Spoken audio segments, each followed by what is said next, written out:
And I know God didn't bring me here for everybody. There's no way I've gone to that's for everybody. I know God sent me here for one person. Before the service is over, that one person, God will put evidence in your hands. Amen. That will make men to respect you. Amen. I feel like preaching. Don't worry, I'm coming. But I'm here for one person. I may not know who the person is, but by the end of the service, we shall know who the person is. Amen.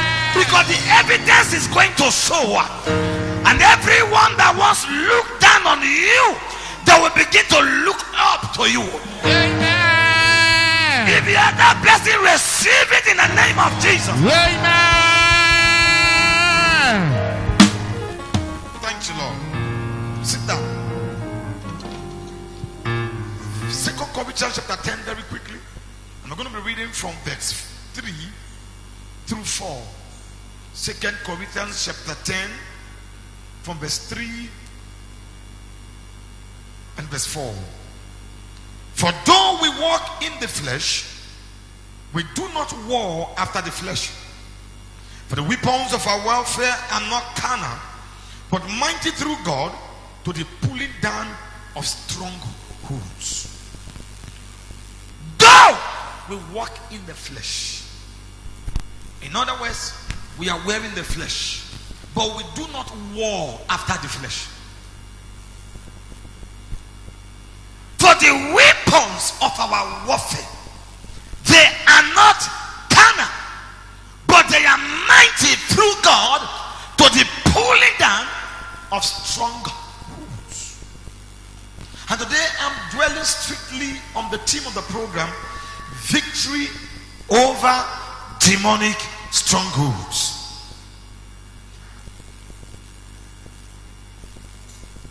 What is victory? Number one, dictionary definition. Victory is an act of defeating an enemy or opponent in a battle, game, or competition. Victory is an act of defeating an enemy or opponent in a battle, game, or competition. It is success or triumph over an enemy in battle or war. Somebody, you will triumph over your enemy tonight. Somebody, you will triumph over every demonic power tonight. Amen. In the name of Jesus. Amen. Let me hear your loudest amen. Amen. Did you come to church with your mouth this evening? If you do, let me hear your loudest amen. Hallelujah. Then what is a stronghold? It is a place that has been fortified so as to protect it against attacks. And I'm sure you may have gotten this definition before. It's a place that has been fortified so as to protect it against attack. It is a place of security. It is a place dominated by a particular group or marked by a particular characteristics. Examples of demonic stronghold, because we are dealing with not just strongholds but demonic strongholds. Examples of demonic strongholds are witchcraft covens. Number two, occultic altars. It doesn't matter whether there's Bible on the altar. It doesn't matter. If Jesus is not glorified there, it's an occultic altar. It doesn't matter what the pastor wears, whether he's wearing gown like me or he's wearing cassock or wearing suit. It doesn't matter. Because there are native doctors on suit now. There are native doctors on cassock right now. So it doesn't matter. If Jesus is not given his place, if the lordship of Jesus does not dominate in that place, he's an occultic altar. Is somebody still there? Stronghold could also be wrong imagination. According to 2 Corinthians, where we read from chapter 10, from verse 5, he said, casting down imaginations. Wrong imagination can be a stronghold. How do I mean? Except your mentality is corrected, your destiny is not secured. If you have the wrong mentality, you can't arrive at the right destination. Because if your thinking is wrong, everything about you will be wrong.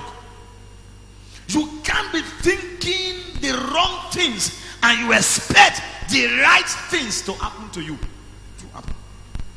And you can't be thinking the right things and you expect the wrong things to happen to you. It's not so.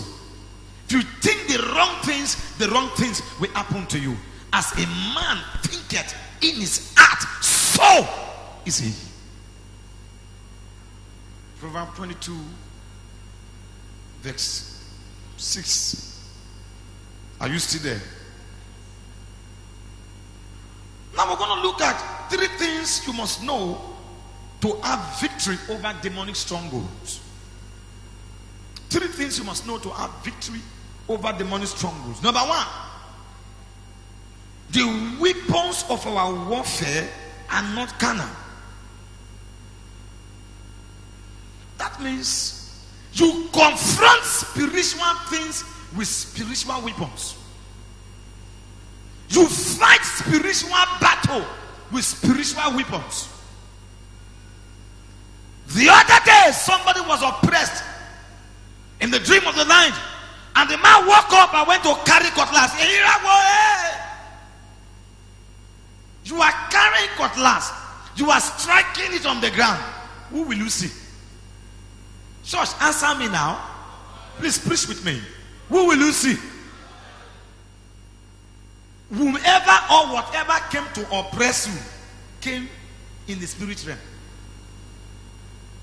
Or came spiritually. Came spiritually. If the person had come spiritually and you are carrying physical cutlass, how far can you go? Someone shout error. So we approach this battle spiritually. And that is why we are fasting for this whole month. And let me prophesy to 23 people here, not 24 people here, because today is the 24th day. Your fasting and your prayer shall not be in vain. Amen. Your fasting and prayer will hit target. Amen. I said we hit target. Amen. It will hit result. Amen. It will hit target. Amen. It will hit result. Amen. In the name of Jesus. Amen.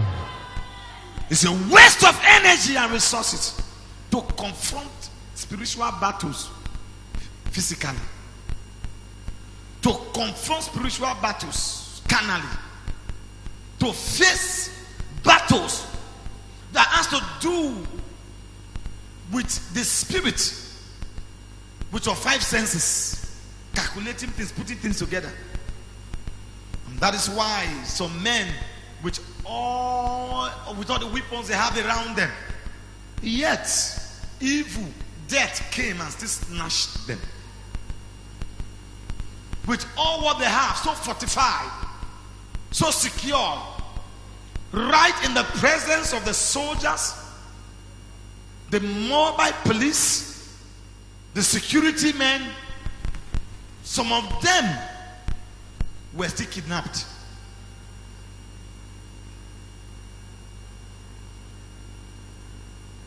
And it's also a waste of time for you to use charms and talisman. Because the devil will not fight the devil. It's a waste of time. If you want to gain total victory over demonic stronghold, you need to use God to fight the devil. Are you hearing what I'm saying? Help me preach to your neighbor. Use God to fight the devil. 2, God's plan is to demolish spiritual stronghold. God's plan is to demolish spiritual stronghold. Is the plan of God, is in the plan of God for spiritual stronghold, satanic stronghold, demonic stronghold to be demolished.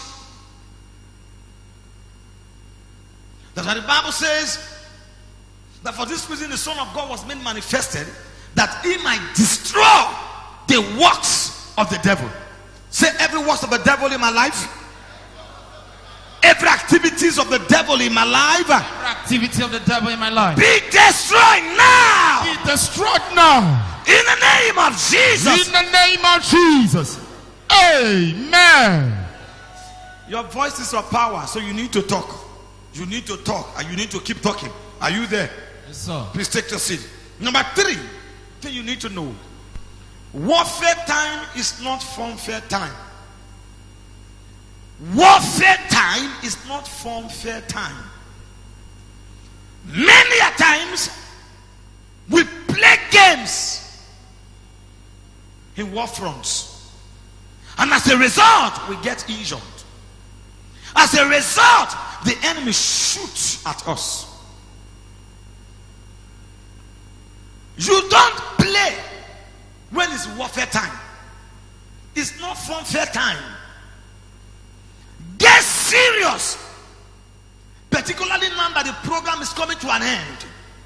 If there is any time you must not miss, or any week you don't have to miss, is this last week. The Bible says better is the end of a thing than its beginning thereof. The end is always the best. Don't miss this weekend. Gather your family, inform your friends, invite people everywhere, let them come along with you. Now, can I tell you something? February will not end like this for you. I said February will not end like this for you. Whatever you have been believing God for in February, maybe you were believing God for it since January. Yes, January came and it's gone. Now February is about to end. February will not end like this for you. Amen. That thing is coming to pass. Amen. In your marriage is coming to pass. Amen. In your family is coming to pass. Amen. In your finances is coming to pass. Amen. In your academics is coming to pass. Amen. Lift your hands and shout, it's coming to pass. It's coming to pass. The devil is a liar. Thank you, Lord. Thank you, Jesus. It takes determined people to engage in spiritual warfare. Look at the armies of Gideon. In Judges chapter 7, the Bible said the Lord said to Gideon, lead them to the riverside. And he told Gideon, most of them are not ready, but if I tell you, you won't believe it. Now do it this way. Everyone who takes up the water with their hands, separate them, tell them to go to the right side. And everyone who bent down and started using their hands to obey the water as if they have not seen water before, tell them to go to the left.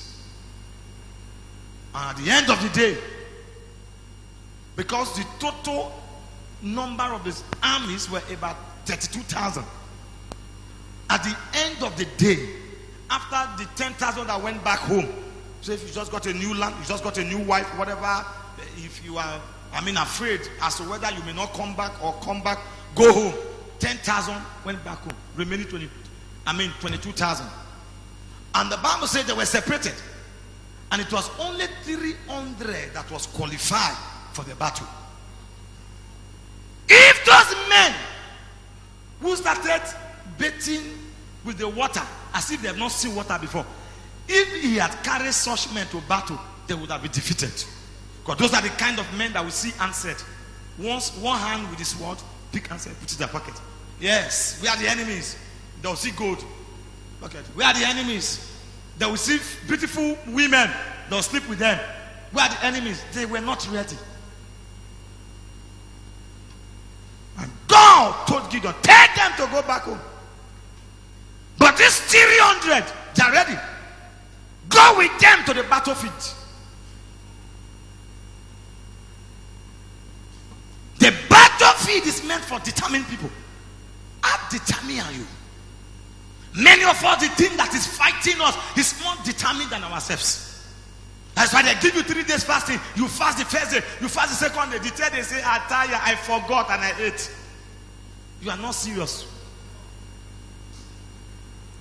They gave you fasting 6 to 6. You say 6 to 6 is too much. Oh. 6 to 6 is too much. You are not ready. It means what is fighting you is more determined than yourself. And if what is fighting you is more determined than yourself, it will destroy you. Child of God, arise and be determined. And say, whatever will not allow me rest, that thing too will not have rest. Whatever will not allow you to rest, in this service tonight, we shall lay them to rest.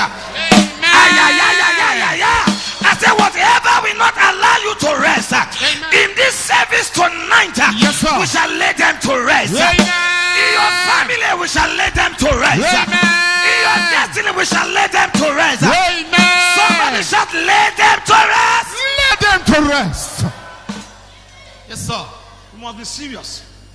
If the wish that is fighting your life is more punctual and committed in his coven than you are punctual and committed to church, the wish will defeat you. Rain fall, thunder blast. The weather is cold. Does not affect coven meeting. You didn't hear me. It doesn't affect coven meeting. Coven meeting holds every day. Coven meeting holds every night. I come. The few days you are to come to church in the week, you are giving excuses. And you made yourself a Sunday mercy. Why will they not keep fighting you and be overcoming you? But tonight, mark the end of every defeat in your life. Amen. I said tonight, mark the end of every defeat in your life. Amen. Your defeat shall be turned into victory. Amen. I said your defeat shall be turned into victory. Amen. In the name of Jesus. Amen. Thank you. Thank you, Lord. Thank you, Lord. Weapons for warfare. The weapons we need to use in engaging in this warfare. Number 1, the word of God. Hebrews 4 verse 12. For the word of God is quick and powerful, sharper than any two-edged sword. It means the word is a sword. The word is a sword. Some years ago, I saw in a dream, I saw that there was a very giant man, very big, and everybody that comes and encounter with the man goes under his legs. You know, he widens his legs like this, and everybody that comes passes under him. And I knew it was a negative thing. And when it was my turn, when I was getting close to him, a word entered into my spirit. Greater is he that is in me than he that is in the world. And suddenly that mighty man fell backward and fell flat on the ground, and everybody began to scream. There is power in the word of the Lord. Any situation you find yourself, quote the word. Any condition you find yourself, speak the word. Are you hearing what I'm saying? In Luke chapter 4 from verse 1 to 13, when the tempter came to Jesus in terms of fasting like this, Jesus spoke the word. It is written. It is written. It is written. There is a word written concerning your situation. Yes, sir.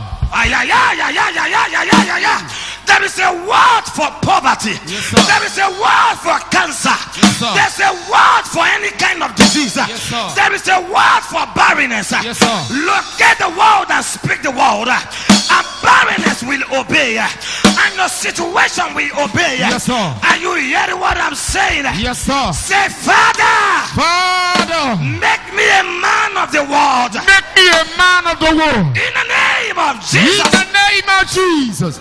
Amen. Let me hear your loudest amen. Amen. Sit down if you can. If you can just be agreeing with your amen, it's going to help us. It's going to help us. As we are, as a ministry, we are praying. Are you still there? Number 2. And before I go to number 2, the amount of word you have on your inside determines your weight. Your weight. Your weight in the realm of the spirit. Some people are too light. Have you ever been on the highway before? And you saw a car, let's say a car like, oh, which car do I use now? Oh, okay, let's say oh God, Sequoia, the one that our bishop have. He's passing. He's like he's the owner of the road. Then on the other side, you are seeing a Picanto, Picanto, 2K. The breeze from the Sequoia Jeep is enough to throw away the Picanto car. The weight. Some of you small demons just blow you. The one you promise to do an all night that night. One small wish, one small age, and small bandit. It blow you to sleep. You couldn't pray. It's your weight. You don't have weight. You don't have weight. You don't have weight. If you have enough word in you, you have. There is no time I find myself in the realm of the spirit that I don't quote the word of God. When I'm confronted with battles, the word of God always comes. The word of God always comes out of my mouth. Brother, it determines your weight in the realm of the spirit. And if you have got some weight in the spirit realm, in your dream, you will always overcome. Let me hear you shout amen. Number 2, fasting. Matthew 17 verse 21. Jesus said this kind cannot go except by fasting and prayer. If not for fasting, the old race of the Jews would have been wiped out. Esther chapter 4 from verse 1 to the end. Esther said to Mordecai after all the debate, he said, okay, I've come to understand. Tell all the Jews in Susa to go on 3 days dry fasting. They shouldn't drink water or eat anything. And me and my maidens, we shall also go into fasting. It is it is in the law of meetings and patience that whomever the king doesn't send for is not permitted to go into the presence of the king. There is one law that is binding, and the law is death. If the king doesn't send for you. But when I fasted the 3rd day, when I know I have appeased the King of Kings and the Lord of Lords, then I will go into the presence of this king and know the law shall be suspended. Oh God, by the power of fasting, you can suspend demonic rules and regulations. Are you hearing what I'm saying? This 29 days program or 28 days program will not be in vain in your life. Your fasting will hit target. I said this, your fasting will hit target. I said this fasting will hit target. And this will hit result. In the name of Jesus. Amen. That's also important to give it a focus. I'm telling you, anytime I pray, it was before we just fast, we just pray. No. Every fasting we do now, I tell people, write your prayer points. Write them. Let it have a focus. Let it have a target. Do you get what I'm saying? If you have not done that before, do it. Don't just verbalize it. No, write it out. Write the vision, make it plain. Write it out. Write it out. Even as I'm talking, you can write. Before the program, how can you do a 1-month program and there is nothing to show for it? Somebody shout error! Somebody shout error! And every error is subject to correction. That error is corrected tonight. I say it's corrected tonight. Amen. In the name of Jesus. Amen. Thank you, Lord. Number 3, prayer. Prayer. Prayer. Prayer. Luke chapter 18 verse 2. Prayer. And Jesus gave a parable to this end, that men ought always to pray and not to faint. 1 Thessalonians chapter 5 verse 17. Pray without ceasing. Am I talking to somebody here? Prayer is another powerful weapon you can use in spiritual warfare. Let me tell you something. A prayerful Christian is a powerful Christian, and a prayerless Christian is a powerless Christian. Prayer will keep a man from sinning, and sin will keep a man from praying. So if you are very prayerful, there will be no space for sin to come in. Be prayerful. I've come to a place in my life, no matter how tired I am, around 1-2, from 12-1-2 I must wake up. It is already in the system. No matter how tired I have come to discover that I don't have any other power. Do you have a candle that you light in your hands? No, some of you have. Speak your truth, made devotion. Are you sure you don't have?